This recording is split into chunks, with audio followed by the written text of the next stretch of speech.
A palavra de Deus diz assim, Tiago 2, de 8 a 11. Se você, de fato, observam a lei do reino conforme na Escritura, ame o seu próximo como a si mesmo. Fazem bem. Se, no entanto, vocês tratam as pessoas com parcialidade, cometem pecado, sendo condenados pela lei como transgressores. Pois quem guarda toda a lei, mas tropeça em um só ponto, se torna culpado de todos. Porque aquele que disse, não cometa adultério, também ordenou, não mate. Ora, se você não comete adultério, porém mata, acaba sendo transgressor da lei.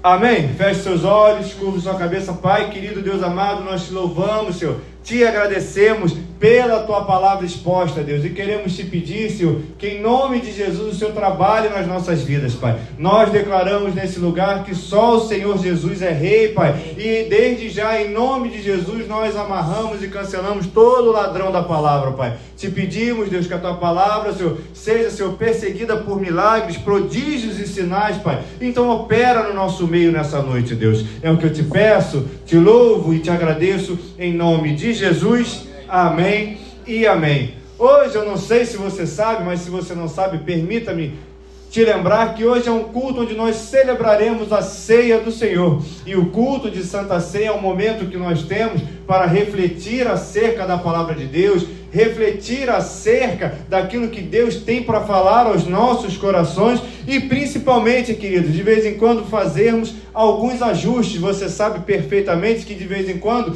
nós temos que ir até o cabeleireiro aparar, alguns sabem, né? Aparar as pontas dos cabelos, fazer aquela, ou então fazer a bainha da calça para que a calça fique mais ajustada. E o culto de Santa Ceia é o momento que nós temos de fazer esses ajustes, de fazer a pregação da palavra de maneira mais intensa, mais densa para os nossos corações. Então, desde o início, eu quero te convidar a olhar para esse irmão que está do seu lado e falar para ele assim: olha, aperta os cintos aí, porque hoje é culto de ceia, querido.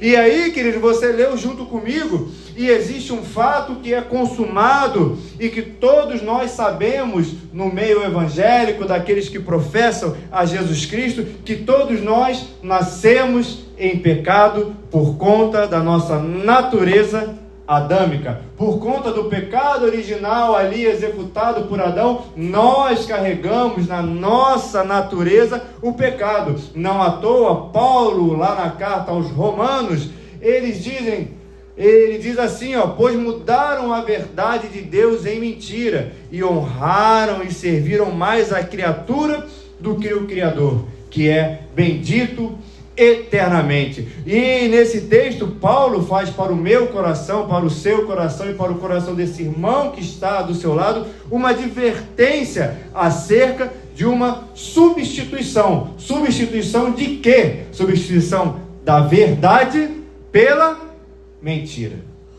Paulo, ele nos admoesta, ele fala que nós não devemos ter uma subserviência a nós mesmos. Nós não devemos servir a nossa natureza e a nossa vontade. Nós devemos e temos como dever seguir ao nosso Criador. E veja só que curioso, porque isso não ocorre apenas nos dias de hoje. Ocorreu também lá na época de Paulo, quando ele escreveu a carta aos Romanos. E aconteceu muito antes, no Jardim do Éden, com Adão e Eva.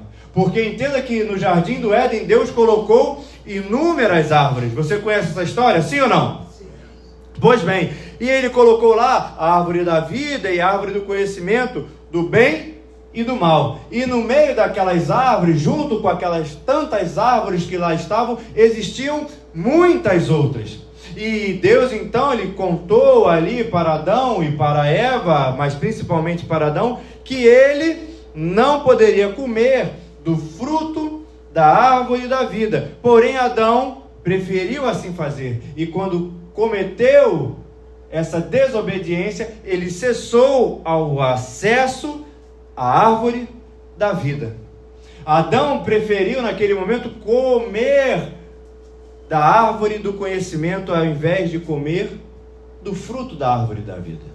Entenda que naquele momento a simbologia que envolve é que a árvore do conhecimento simbolizava o pecado e as nossas inclinações carnais, e a árvore da vida era um simbolismo ali de Jesus Cristo, porque afinal de contas, mais para frente, Jesus Cristo falou que Ele era o caminho, a verdade e a vida.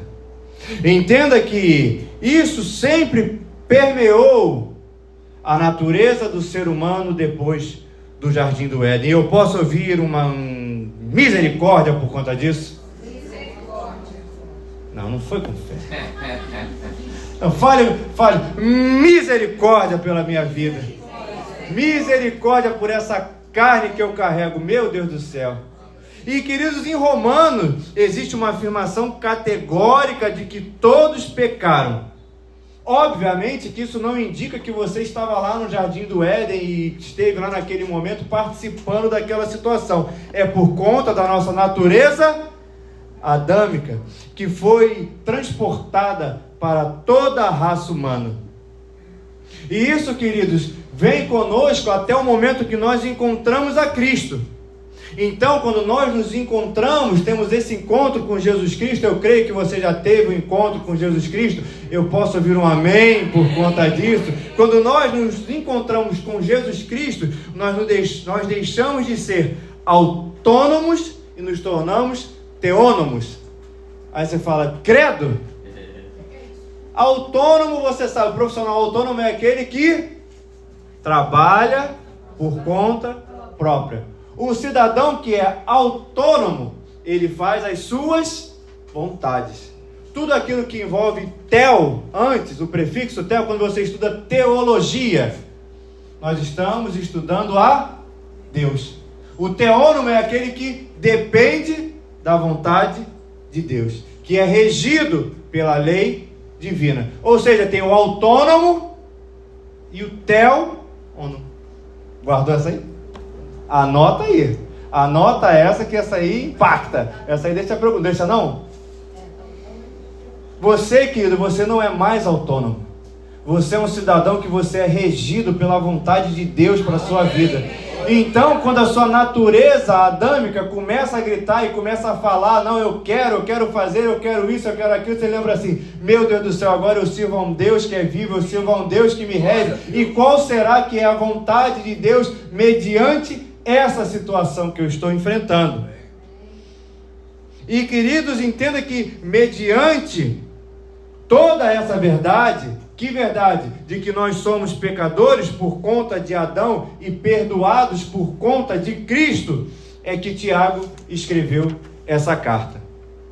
Uma carta encorajadora para mim, uma carta encorajadora para você, uma carta encorajadora para esse irmão que está do seu lado. Encorajadora para o quê? Para nós sermos praticantes do cristianismo. Porque, queridos, você ser praticante do cristianismo é diferente de você ser apenas um ouvinte daquilo que a palavra de Deus diz. É isso, queridos, você ser um praticante do cristianismo é que faz a diferença aonde você está estabelecido, na casa onde você está, no emprego onde você está. Porque se você adentrar por essas portas, ouvir a palavra de Deus, for lá para fora e não sofrer uma mudança no seu caráter, como você vai influenciar aqueles que te cercam? A palavra de Deus, quando ela entra no seu coração, e é justamente acerca disso que Tiago fala nessa carta, ele fala especificamente do seguinte: olha, vocês têm ouvido bastante a palavra de Deus. Eu posso ouvir um amém por conta disso? Porque se Paulo escrevesse um dia, ele falava assim, você está na igreja segunda, você está na igreja terça, quarta, quinta, sexta, sábado, domingo, e sábado você ainda emenda, vai para a vigília, já vai domingo de manhã para a igreja, toma a ceia, muito bacana, mas além de ouvir, está na hora de você começar a praticar. Está na hora de você começar a fazer a diferença aonde você está estabelecido. Mas esse trecho que nós lemos fala a respeito de algo que parece que a igreja, que nós aqui estabelecido, parece que nós esquecemos de algo.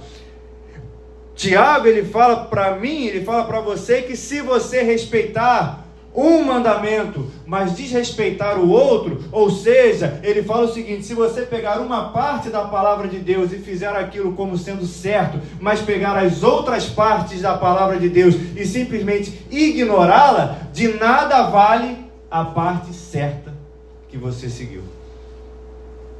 Ao silêncio.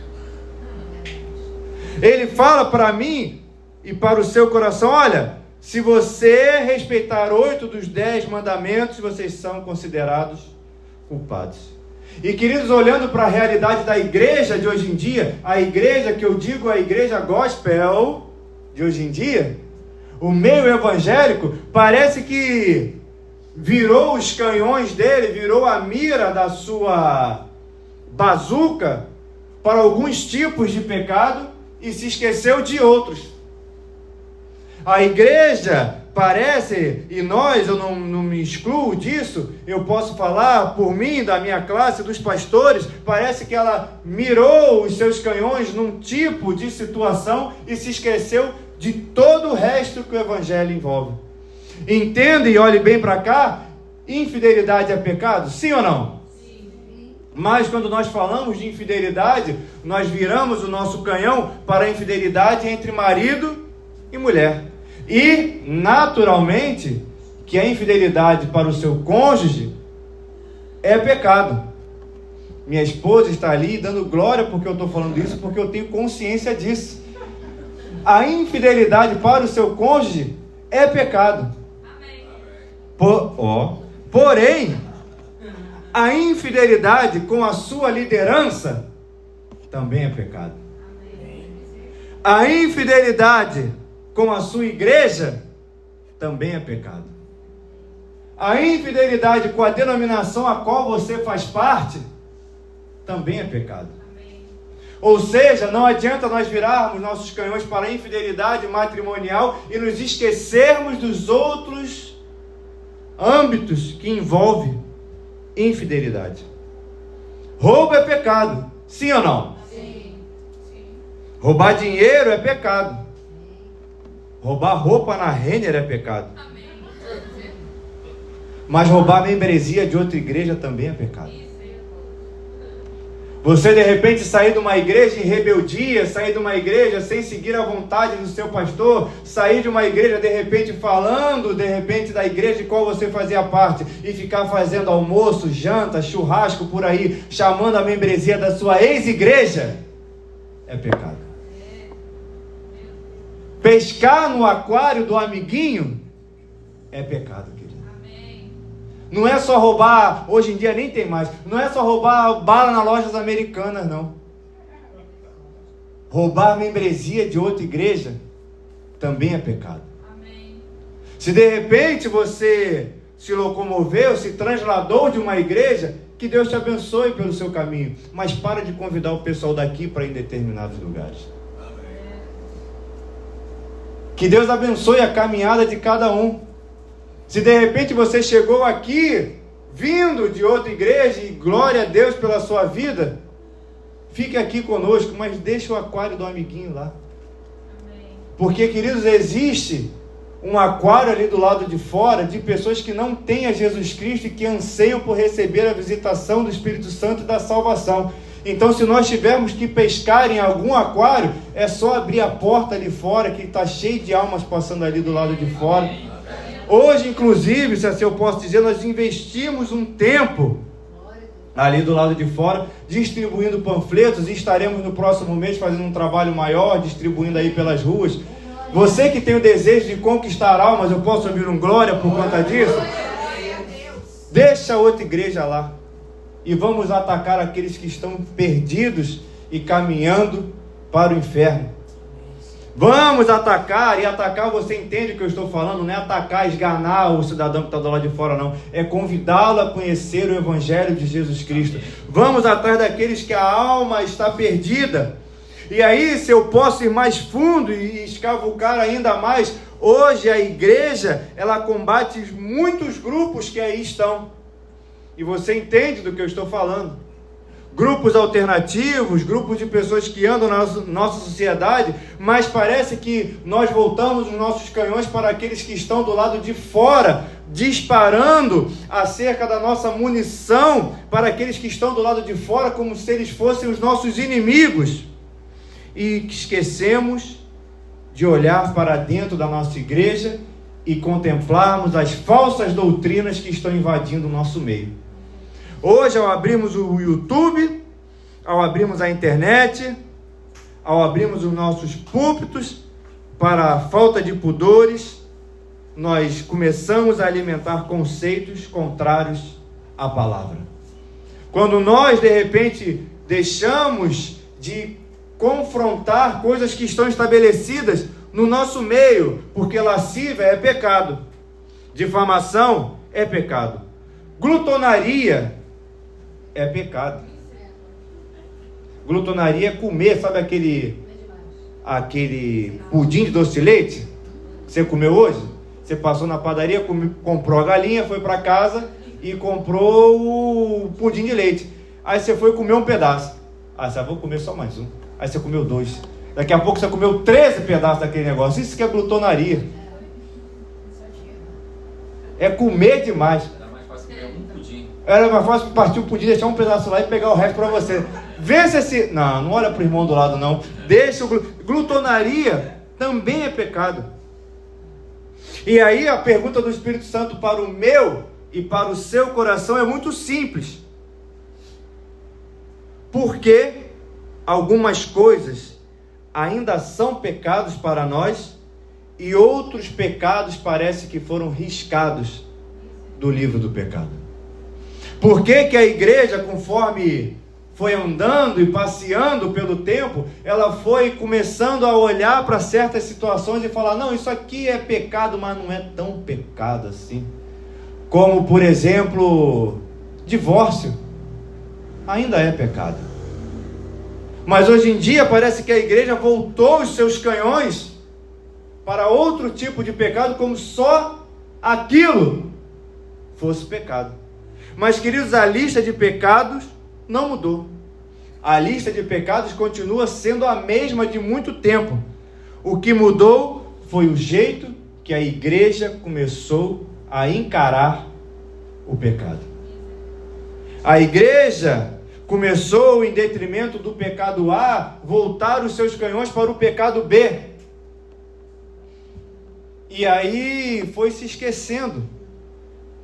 E aí foi se colocando em prática uma coisa que não é referente ao Evangelho, porque, querido, das duas uma. Vamos aqui estipular uma situação hipotética. Vamos supor que o pecado fosse digno de uma pedrada. O cidadão pecou, toma uma pedrada.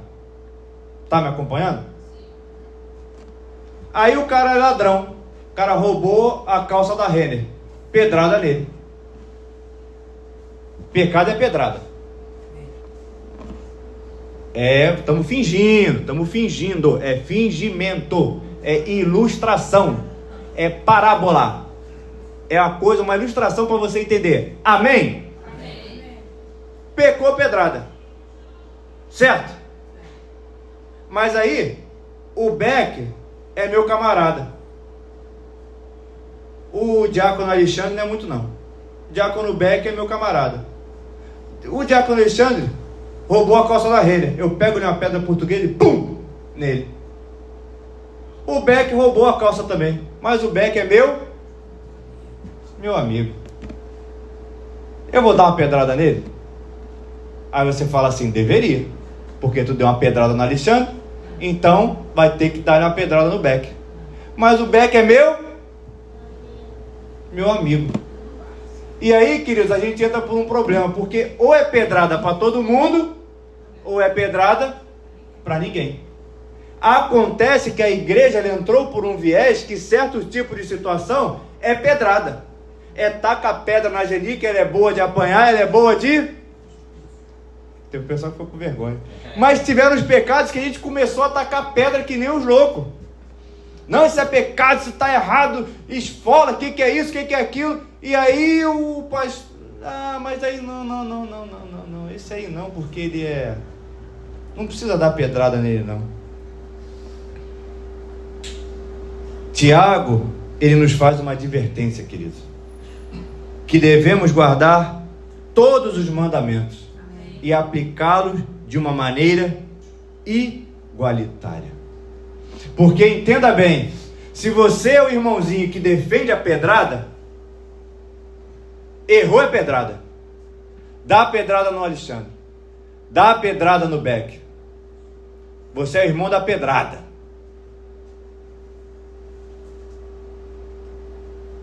E no dia que a pedra for para você?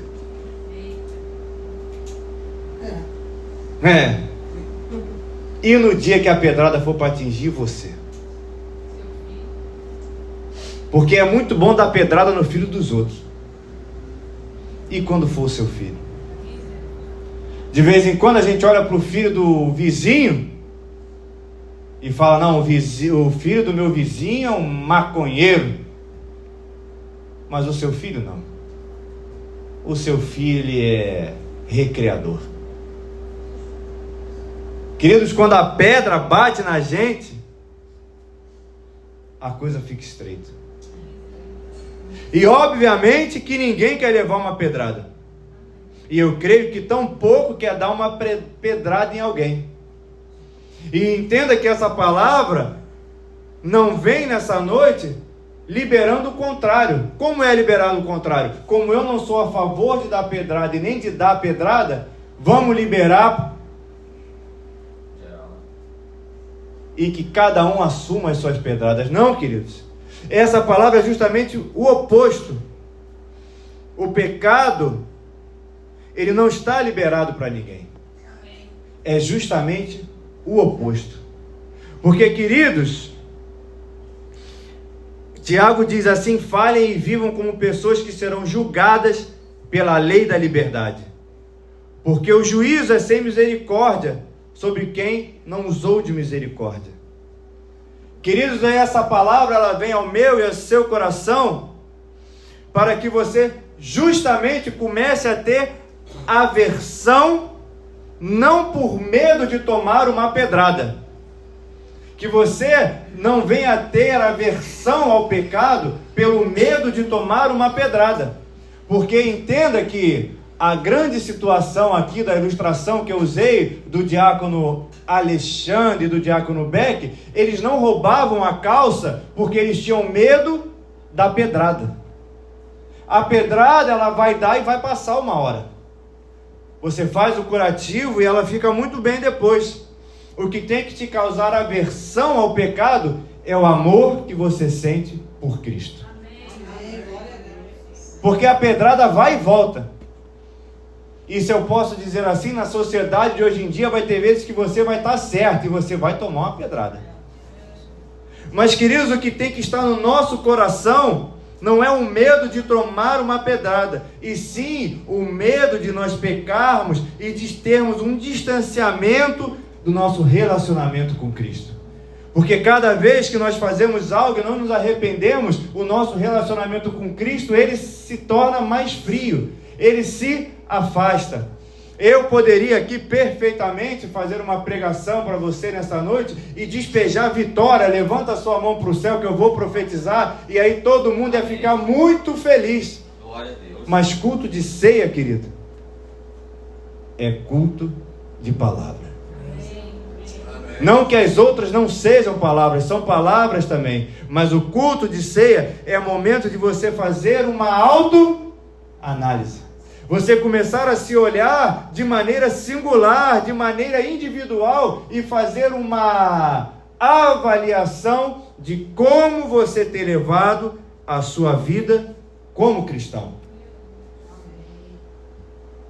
Esquece a pedrada, queridos. Esquece o julgamento que as pessoas podem te dar.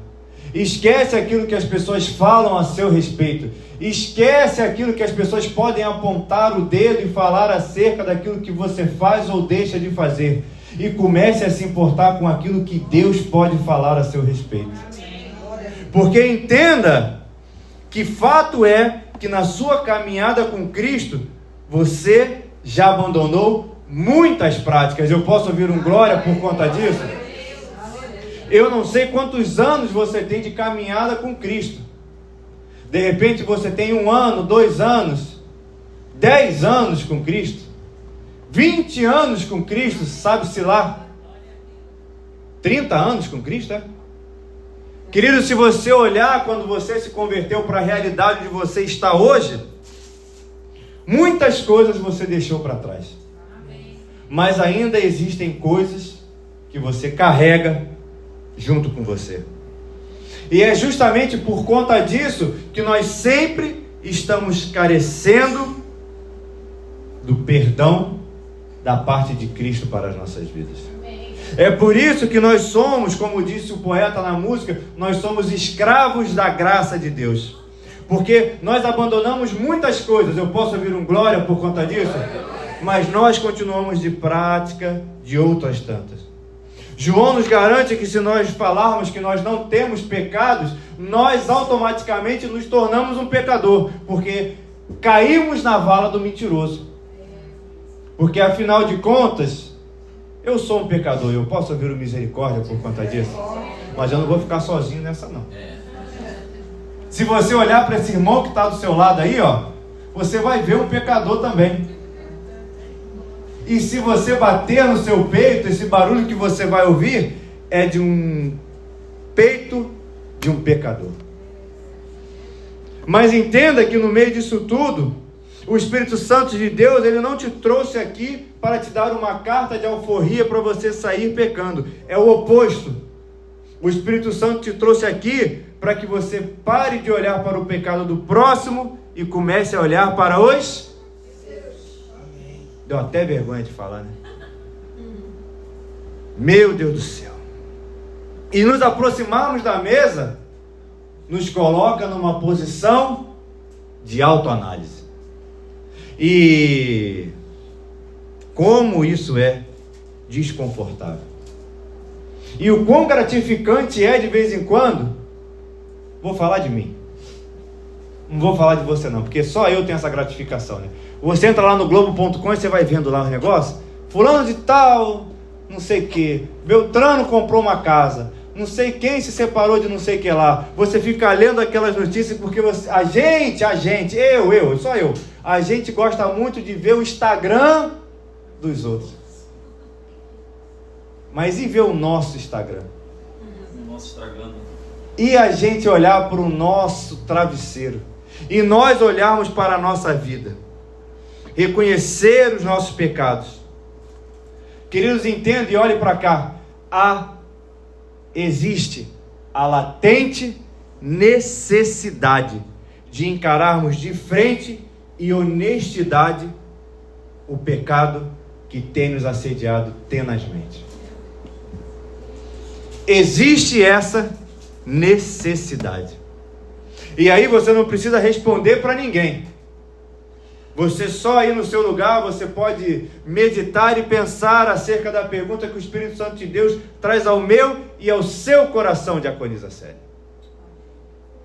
Qual o pecado que você tem praticado e precisa de libertação? Não precisa falar para ninguém. É só pensar aí no seu lugar. Mas existe uma boa notícia para mim e para você.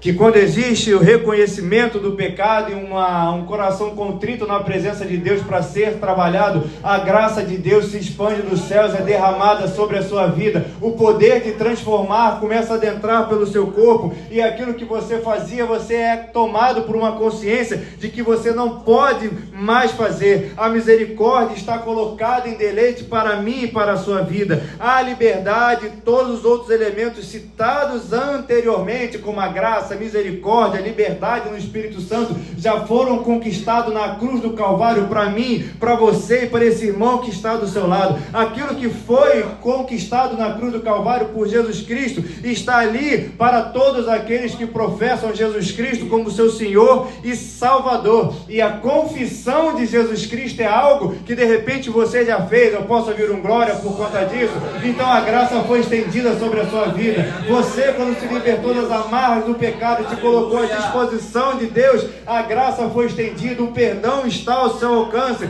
E para você que de repente não fez essa confissão ainda, existe uma oportunidade hoje de você confessar a Cristo como seu Senhor e Salvador e ter tomado a consciência que pela sua natureza você não consegue vencer isso, mas quando você se coloca a serviço do reino do Altíssimo, a serviço do Rei, Ele fortalece as tuas pernas vacilantes. Eu posso ouvir um glória, Ele fortalece o seu caminhar, eu posso ouvir um aleluia, Ele te coloca de pé mais uma vez, te dizendo: não desista, prossiga e persista, porque a minha graça está disponível para aqueles que se colocam à disposição de serem moldados.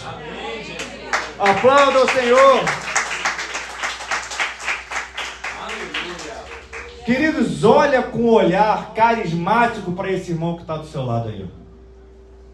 De repente ele já tem mais de 10 anos no Evangelho.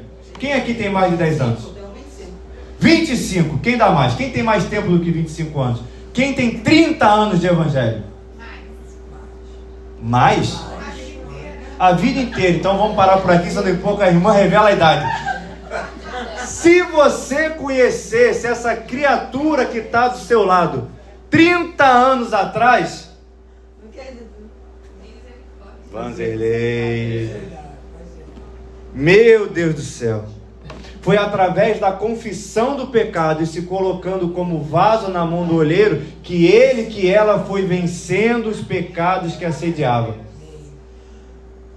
Se você olhar para o outro lado, esse outro irmão tem 30 anos, 40 anos de Evangelho. O que ele era há 40 anos atrás, hoje em dia, ele não é mais. Porque ele se colocou à disposição de ser moldado pelo Espírito Santo. Ele se colocou à disposição de Deus falar ao coração dele. E ele assumir um compromisso com Deus e com Cristo e com o Espírito Santo. De andar na presença de Deus, abandonando certas coisas. E Deus fortaleceu a caminhada dele.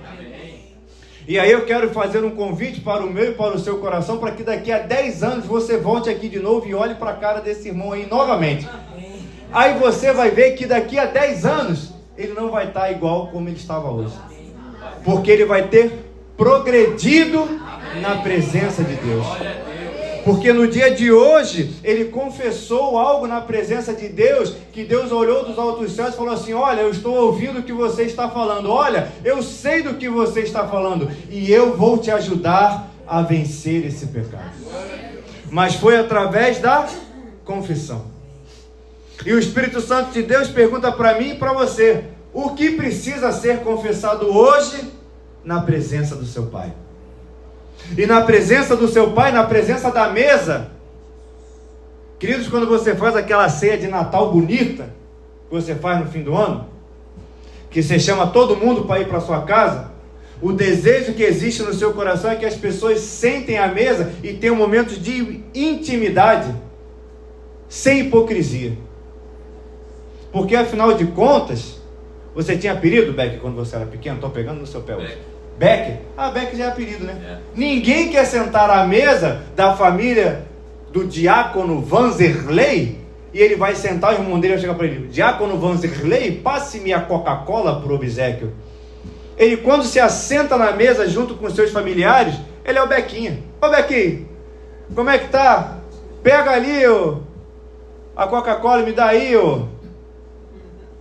Querido, quando nós nos assentamos na mesa com alguém, é momento de nós termos intimidade sem hipocrisia. E hoje existe uma mesa que está aqui posta. É momento de você se assentar com o seu Pai, sem hipocrisia no seu coração. Porque afinal de contas, o Beck no fim do ano, quando ele se assentar à mesa com seus familiares, ele pode até enganar os familiares que estão ali sentados. Tá tudo bem, Beck? Tá tudo bem. Você fez plástica, Beck? Não, não fiz não. Tá com aquele nariz puxado, com aquele dente branco. Tá todo mundo vendo o que ele fez. Não, não fiz não. Mas, querido, quando nós nos assentamos na mesa, junto com Deus, quando Deus te pergunta: tá tudo bem? Você fala: tá tudo bem.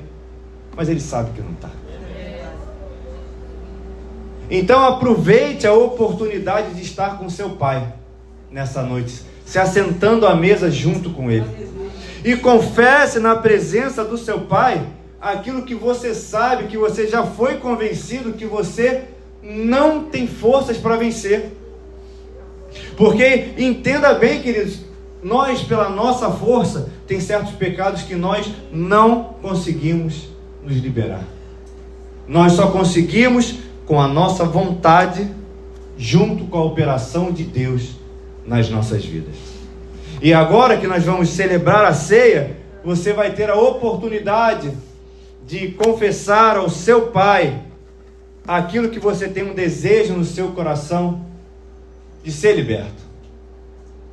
E que você possa, na presença do seu Pai, confessar o pecado que tem te assediado tenazmente enquanto você recebe os elementos aí no seu lugar. Que você possa ter um particular com seu Pai, ir falando junto com Ele acerca daquilo que tem te assediado, acerca daquilo que você quer ser liberto. Porque eu imagino e deduzo que existe algo no seu coração que você quer deixar para trás. Sim ou não? Existem pecados que você tem estabelecido na sua vida, mas que você não quer mais fazer. E é na presença desse Deus que Ele vai te fortalecer. É na presença desse Deus que Ele vai te fazer saltar muralhas e ir além da onde você imagina. Então, enquanto você está aí recebendo os elementos, que você possa, em nome de Jesus Cristo, se permitir ser ministrado pelo Espírito Santo de Deus, ser ministrado pela presença do Pai que está no céu, e que você possa, em nome de Jesus, ter um particular com Deus, confessando os seus pecados, confessando aquilo que tem te deixado até mesmo angustiado na presença do seu Deus. E que existe uma vontade verdadeira de você deixar isso para trás e se regozijar na presença do seu Deus em toda a sua plenitude.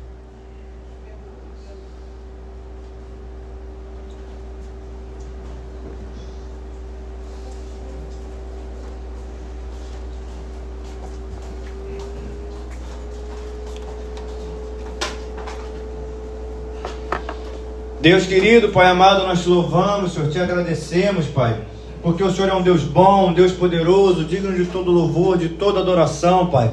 Um Deus que estendeu a sua graça sobre as nossas vidas, Pai. Um Deus, Pai, que colocou diante de nós, Senhor, a sua mesa, Pai. Um Deus que nos deu a sua palavra, Pai, para que nós, Pai, possamos refletir na Tua presença, para que nós, Pai, possamos estar diante de Ti, Senhor, olhando para a Tua palavra, e que essa palavra, Deus, nos cause, Pai, comichone nos nossos corações, Pai, porque, Senhor, ela nos confronta, Pai, essa palavra nos quebranta, Pai, essa palavra nos transforma, essa palavra nos relata e nos demonstra a nossa natureza, Deus.